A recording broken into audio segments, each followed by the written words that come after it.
प्रिय भक्तों, हरे कृष्णा। आज हम सुनाने जा रहे हैं गीता प्रेस गोरखपुर कल्याण से प्रकाशित सच्ची कथाएं, अनुभव की कथाएं जो भक्त लोग भेजते हैं वो गीता प्रेस गोरखपुर कल्याण से प्रकाशित होती हैं। और वही सच्ची कथा जो किसी का अनुभव है खुद का, वही हम आपको सुनाने जा रहे हैं। कृपया हमारे चैनल को सब्सक्राइब जरूर करें ताकि हम बहुत सारी कथाएं आपको सुना सकें। ये जो कथा भेजी है गीता, इसका शीर्षक है गीता पाठ की महिमा, और इसे भेजा है श्री जयदीप सिंह जी। तो वो अपना अनुभव बता रहे हैं कि गीता पाठ करने से क्या होता है। वो उन्होंने दो घटनाएं भेजी हैं। प्रथम घटना है दिनांक 13 मई 1998 ईस्वी की है, जो मेरी पितामही से संबंधित है। पितामही मीन्स दादी से। मृत्यु के एक दिन पूर्व उन्हें भयंकर पीड़ा हो रही थी। घर के सभी लोग उनके पास बैठे यथासंभव उनकी सेवा परिचर्या कर रहे थे। जैसे कि दादी हैं तो वृद्ध होंगी ही, पर उनकी वेदना कम होने का नाम ही नहीं ले रही थी। घर के सभी लोग बहुत ही परेशान थे कि क्या किया जाए। ये देखकर मतलब जैसे अब दादी थी उनकी, तो वो लोग स्वाभाविक है, दादी अगर परेशान है कष्ट में तो उनको भी बहुत दुख हो रहा था देख करके। तो कहते हैं, लिखते हैं कि मुझे अचानक ध्यान आया कि क्यों न दादी के सामने गीता का पाठ किया जाए। मैंने स्नान करके स्वच्छ वस्त्र धारण किए और गाय के गोबर से, जहाँ पे दादी उनकी मतलब लेटी थी वहीं सैया पर लेट करके गाय के गोबर से लिपवाया और वहीं पर उसी के ऊपर आसन बिछाकर बैठ गया और गीता का पाठ करने लगा। जैसे जैसे वो लिख रहे हैं कि जैसे जैसे मैं गीता का पाठ करते गया, वैसी दादी की चेहरे की जो वेदना थी, कष्ट था, वो पीड़ा कम होती जा रही थी और वो शांतिपूर्वक सो गई। फिर रात्रि में उन्हें कोई कष्ट नहीं हुआ। दूसरे दिन मैंने प्रातः उनके निकट बैठ करके श्री दुर्गा सप्तशती का पाठ किया। उस समय भी उनके चेहरे पर शांति थी, किसी प्रकार का उन्हें कोई कष्ट नहीं था। वो बहुत वृद्ध थी, बीमार थी, गर्मी का मौसम था। वो लिख रहे हैं कि गर्मी का मौसम था, दोपहर में मुझे नींद आ गई। मैंने स्वप्न में देखा कि यमदूतों ने मुझे घेर लिया है और उनका स्वरूप ठीक वैसा ही था जैसा कि पुराणों में वर्णित होता था, और मुझसे ये कह रहे थे कि तुम क्यों क्यों बार बार बीच में आ जाते हो। इतने में मेरी नींद टूट गई और घर के अंदर रोने की आवाजें आने लगी। मैंने घर के अंदर जाकर देखा तो दादी पुनः दर्द से छटपटा रही हैं और घर गांव के लोग उनके पास बैठकर रो रहे हैं, विलाप कर रहे हैं। मैंने सबसे शांत रहने का निवेदन किया और कहा कि इस अंतिम अवस्था में इनके कानों में राम राम का स्वर जाना चाहिए। आप लोग एक करके थोड़ी देर पर तुलसी दल मिला गंगा जल इनके मुख में डालें और मैं गीता का पाठ करने जा रहा हूँ। ये कहकर मैंने गीता के 10वें अध्याय विभूति योग का पाठ करना शुरू कर दिया। पाठ शुरू करते उनकी पीड़ा शांत हो गई और मैं 10वें अध्याय से 18वें अध्याय का पाठ करता रहा। मतलब इन्होंने 10वें अध्याय से शुरू किया और वे 18वें अध्याय तक बराबर पाठ करते रहे। जैसे ही मैंने 18वें अध्याय का अंतिम श्लोक का पाठ किया, वैसे उनकी दादी के चेहरे पर एक चमक आ गई।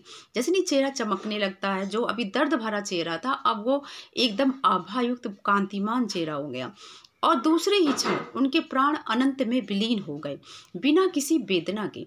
उनकी गर्दन मात्र थोड़ा से हिली, किसी को उनकी मृत्यु का आभास भी नहीं हुआ। सुमन माल जिमि कंठ ते गिरत न जानई नाग, जैसे कि नाग के सिर से फूलों की माला गिर जाती है और वो जान नहीं पड़ता है।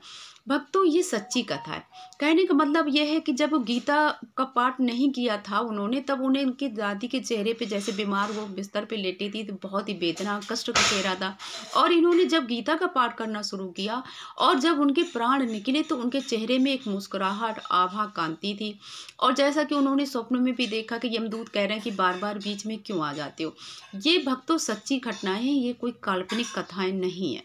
अब वो भैया लिख रहे हैं दूसरी घटना मेरी चचेरी बहन से संबंध है। उन्हें ब्लड कैंसर था। डॉक्टरों ने प्लेटलेट्स चढ़ाने के बाद कहा कि अब जीवन इनका मात्र 3 दिन का है। साथ ही ये भी बताया कि मृत्यु से पहले इन्हें ब्रेन हेमरेज हो सकता है और इनकी जो मृत्यु होगी बहुत ही पीड़ादायक होगी, क्योंकि उन्हें ब्लड कैंसर भी था और ब्रेन हेमरेज भी, जैसा कि बताया डॉक्टरों ने। इसलिए मैं एक इंजेक्शन दे रहा हूँ, इसे इनके शरीर में आग मूंद कर कहीं लगा देना जिससे इनकी मृत्यु हो जाए और कष्ट न हो। ये सारी बातें मुझे ज्ञात नहीं थी। मतलब जब ये अपनी बहन के, चचेरी बहन के यहाँ गए तो किसी ने ये सब बातें नहीं बताई कि ब्रेन हेमरेज होगा, कि बहुत पीड़ादायक मौत होगी, या डॉक्टर ने कोई इंजेक्शन दिया है कि आप चाहें तो इसे लगा सकते हैं तो इनकी मृत्यु आराम से हो जाएगी। मुझे सिर्फ हालत सीरियस है कह कर के बुलाया गया था, आकर देख जाओ, यही संदेश दिया गया था।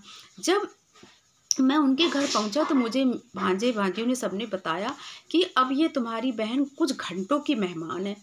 उनके घर वालों ने मुझसे कहा कि जाओ तुम अपनी बहन से बात कर लो। मैंने रूधे गले से कहा कि भाई मुझे अब ज़्यादा माया मोह में डालो, मैं स्नान करके गीता का पाठ करूँगा। आप लोग इनके चारपाई के पास जहाँ भी ये बैठ लेटी हैं, इनके पास गाय के गोबर से लिपवा दीजिए। जब मैं पाठ और वो गाय के गोबर के जहाँ लिपा तो उस पर आसन पर बैठ कर के गीता का पाठ करने लगी थी। उसमें अशुद्धियाँ थी और रुकावटें होने लगी क्योंकि उनका गला बार बार रूंध रहा था, क्योंकि वो बता दिया गया था कि कुछ घंटों की मेहमान है। उन दिनों में गीता के 2 अध्याय का नित्य पाठ किया करता था और वह अध्याय मुझे लगभग कंठस्थ था, परंतु उस अध्याय का भी मुझसे पाठ नहीं हो पा रहा था। ये देखकर मैं अधीर हो गया और मैंने भगवान से मन ही मन प्रार्थना की कि हे प्रभु, ये क्या हो रहा है, मुझे शक्ति दीजिए, ये मेरी बहन है और मैंने गीता के पाठ का जो फिर उन्होंने भगवान से प्रार्थना की कि मैंने अब तक जो भी गीता का पाठ किया इसका फल मुझे नहीं मेरी बहन को दे दिया जाए। मेरे इतना मानसिक संकल्प करते ही उनकी गर्दन यानी कि बहन की गर्दन लुढ़क गई और उनके प्राण पखेरु अपनी अनंत यात्रा पर चल पड़े। डॉक्टरों की बताई बातों का मुझे बाद में पता चला। उनके पुत्र ने बताया कि मामा, डॉक्टरों ने इनकी मृत्यु तो बड़े कष्ट से बताई थी, पर आपने गीता का पाठ कर इनकी मृत्यु को अत्यंत सुगम बना दिया।